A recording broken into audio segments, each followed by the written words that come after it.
How to generate silence in Ocenaudio.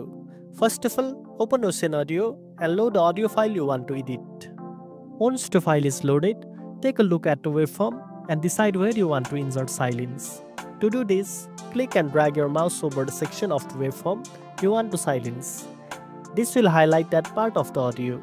Next, go to the effects menu at the top of the screen and click on the silence option.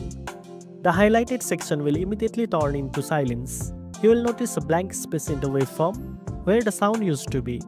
This visual change makes it easy to see exactly where you have added silence. It's important to mention that the duration of the silence is automatically determined by how much of the audio you selected. If you want to silence a specific part for a longer or shorter duration, just adjust your selection accordingly and repeat the process. If you need to remove the silence you have inserted, it's simple.